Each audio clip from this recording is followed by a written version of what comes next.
The first thing I learned about belonging is that my father believed it was earned at the door. Not through love, not through work, not through the quiet accumulation of a life built honestly from what you actually had. Belonging, in Gerald Whitmore's philosophy, was a credential, something obtained, displayed, maintained at precise annual cost. When I was 9 years old, I stood in the doorway of our upstairs bathroom and watched him adjust his tie for 45 minutes before my uncle's wedding. He was speaking to his own reflection in a voice so low it was almost private, explaining to himself that people who look like they belong always get treated like they do. I did not understand it fully then. I have spent the 30 years since understanding it more completely than I ever wanted to. His name is Gerald Whitmore. He has sold commercial insurance for a mid-sized firm in Charlotte, North Carolina for nearly 3 decades. He does reasonably well.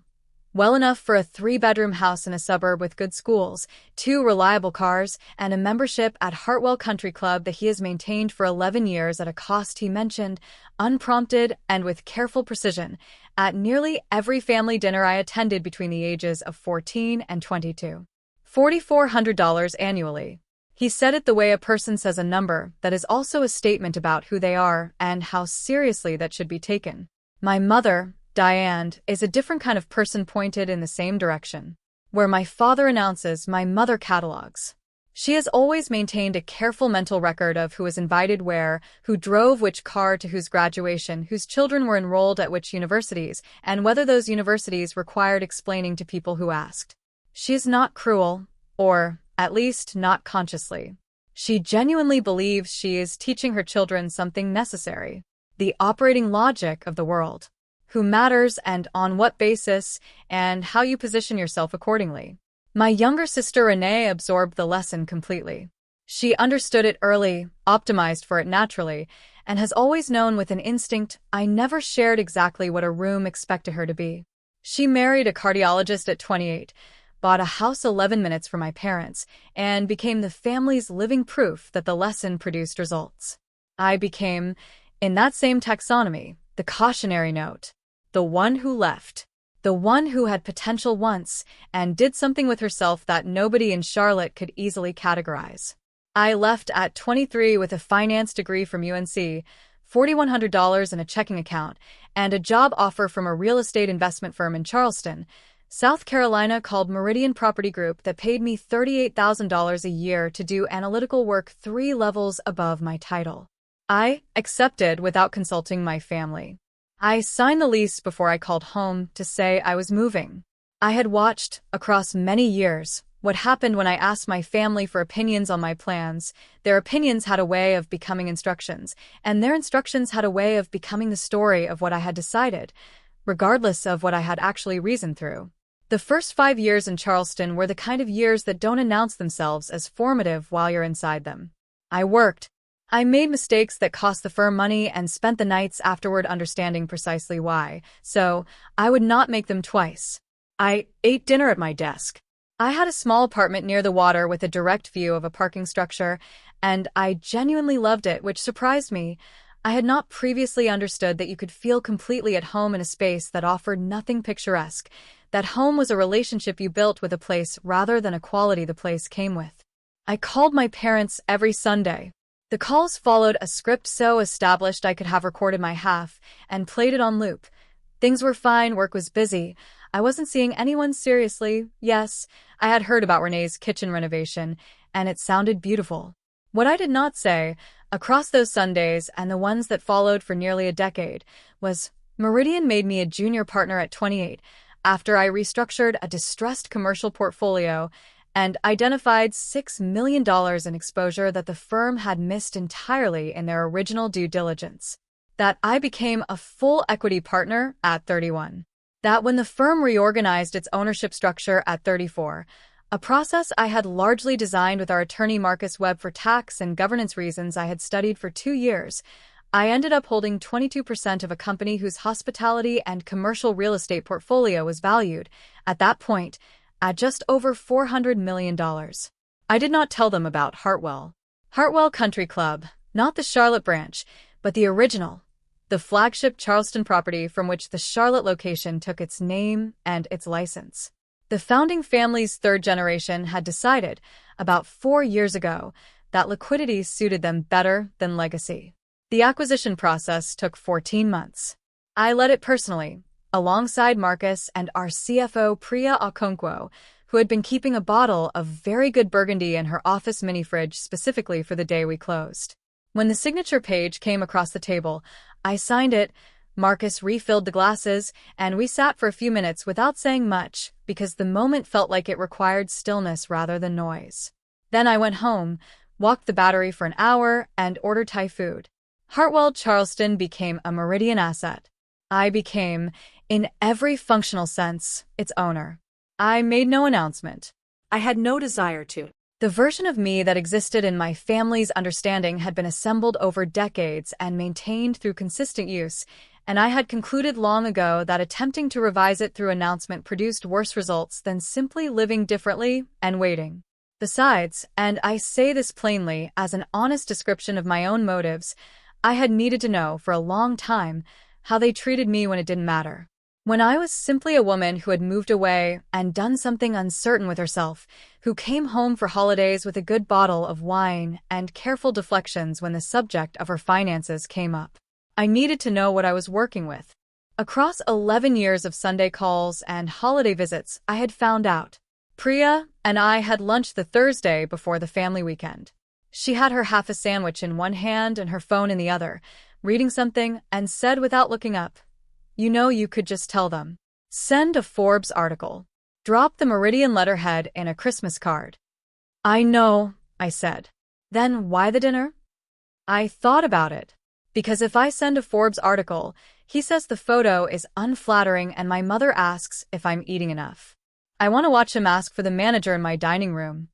Priya looked up from her phone and studied me for a moment. "That's the most petty thing you've ever said to me." "I know.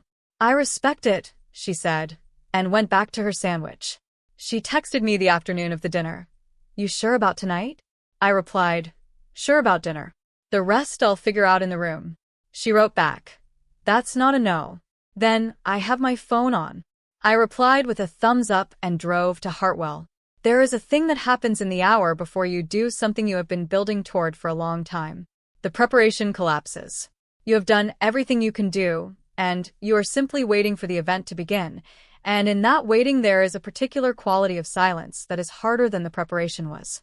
I sat in my apartment for an hour before driving to Hartwell. I did not look at my phone. I thought about my father, not strategically, not in preparation for anything, just thought about him. The bathroom mirror. The tie. His voice at Renee's wedding reception, too low to be meant for me but loud enough to reach. At least she came. As though my attendance at my own sister's wedding were a form of charity, I was extending to the family rather than a daughter who had flown across the state because she wanted to be there.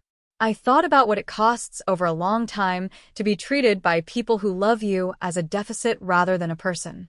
Not dramatically, not in a way that produces clean suffering you can point to, just the slow, cumulative weight of being the one for whom things are mentioned rather than asked, for whom hopes are framed as corrections, for whom love arrives with a clause that sounds like instructions. I had spent 11 years in Charleston building a life that made me genuinely happy. The work, the friendships, Marcus, Priya, a handful of others who had earned that word across years. My house near the water with a garden I was slowly learning to tend, with more failures than successes so far. The trips I had started allowing myself to take, including one to Milan 2 years ago where I bought the ivory blazer in a shop near the Duomo and felt, for a few days, entirely like a version of myself I had been working toward. None of that had changed the arithmetic of Sunday calls. I had not expected it to. But something in me, sitting quietly in my apartment that afternoon, had to acknowledge what 11 years of accumulation had made clear.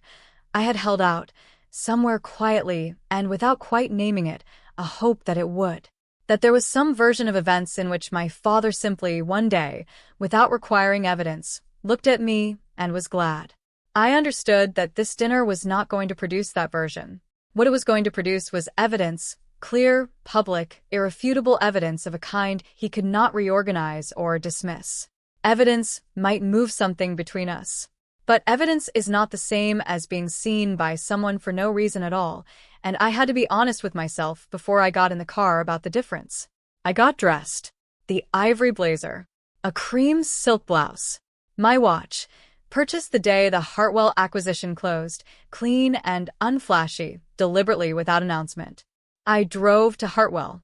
Thomas Chun met me at the entrance, as he always did, not ceremonially, simply the habitual acknowledgement of an owner's arrival, a brief exchange confirming the evening was running smoothly.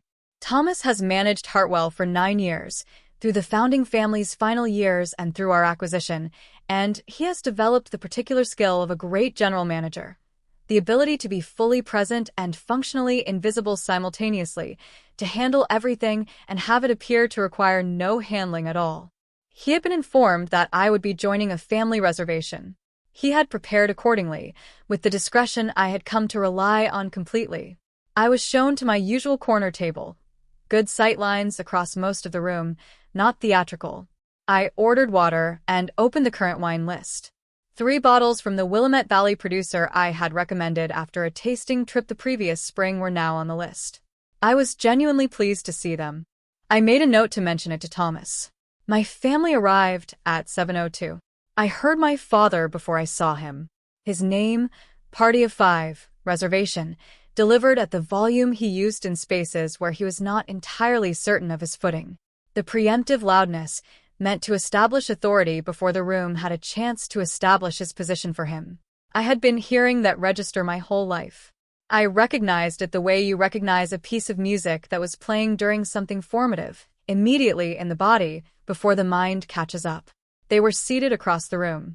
My mother in her blue dress, Renee and her husband David.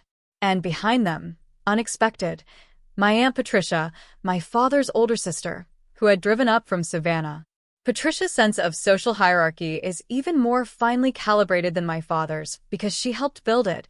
She was the one who had passed the architecture on to him, and she surveyed the room on her way to the table with the practiced efficiency of someone reading a landscape for useful information. 12 minutes passed. I ate bread. I reviewed the list.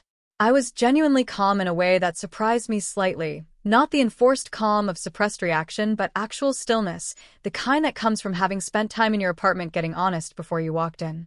Their server, Joel, approached their table and said something I could not hear. I watched my father's posture change. He looked across the room. He found me. We looked at each other. I raised my water glass slightly. He stood up. He crossed the room with the stride of a man who has decided that forward motion is itself a form of authority. My mother followed. Renee stayed at the table, watching. What are you doing here? Not loud. Not quiet either. The couple at the neighboring table looked up. Having dinner, I said. How is the drive from Charlotte? You didn't mention you'd be here. He looked at the table, one setting, single glass, wine list open. You're alone? For now. I was going to come say hello after. My mother deployed her brightness. Of course she'll join us, Gerald. Let's just. I want to understand how she got this table. He said it to her, but was looking at me. The members' dining room requires a reservation. I've been a member for 11 years. I know the policy. Gerald. I'm asking a reasonable question. He turned, raised his hand towards Sasha, the host. Excuse me. I'd like to speak with the manager. My daughter is seated in the members' dining room without a reservation, and I'd like to understand how that was arranged. Sasha looked at me for half a second. I gave her nothing. She looked back at my father. Of course, Mr. Whitmore, she said. Let me get Mr. Chin. She went down the back corridor. My mother lowered her voice to the register she used for management. Sweetheart, he just wants to. I know, I said. He doesn't mean. I know what he means, Mom. She stopped. Something in my voice, level, carrying no particular heat, ended the sentence. Patricia had drifted over and was now standing slightly behind my father's left shoulder, the way she always positioned herself when a situation might benefit from a witness. She looked at my table, at my jacket. She said, with less certainty than she usually brought to things. Gerald, perhaps this isn't. I would like an explanation, my father said. That's a reasonable thing to want. Thomas came from the back corridor. He walked directly to my table. Ms. Whitmore, he said to me first, as he always addressed me first in this building. I'm sorry to interrupt. Is everything all right? My father looked at Thomas, then at me. The recalculation was already beginning. I could see it in the slight change around his eyes, the arrested quality of his attention. Are you the manager? He said. General manager. Thomas Chun. My daughter, he reorganized. This woman is seated here without a reservation, and I've maintained a membership for 11 years, and the policy is. Ms. Whitmore doesn't require a reservation, Thomas said. Simply, the way you state a plainly true fact about a building.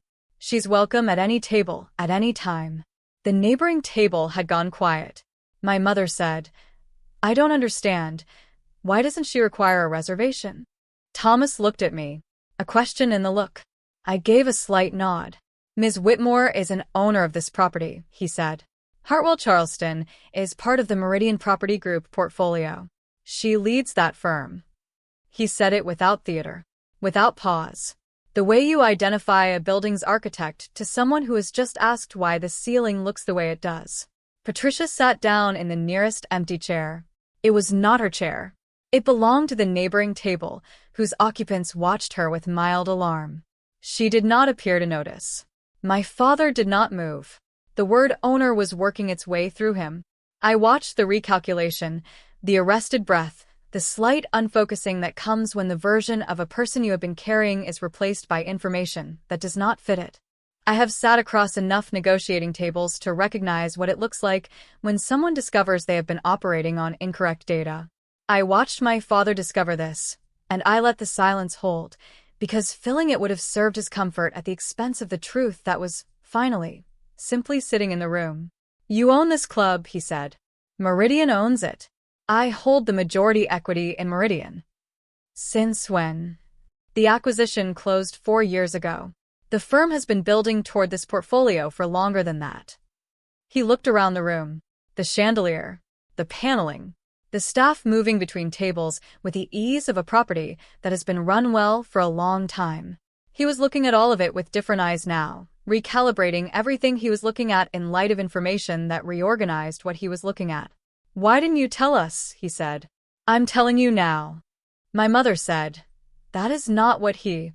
I know, I said. I didn't tell you because it would have changed how you spoke to me. I needed, for a long time, to understand how you spoke to me when there was no reason to be careful. Silence. Renee had crossed the room. She was standing behind my mother now, and she was not looking at my parents. She was looking at me, with an expression that had nothing complicated in it, simply the expression of someone watching a fact slot into place that had been true all along without being visible. I thought, not for the first time, that Renee was a more perceptive person than she usually had room to be inside our family's architecture.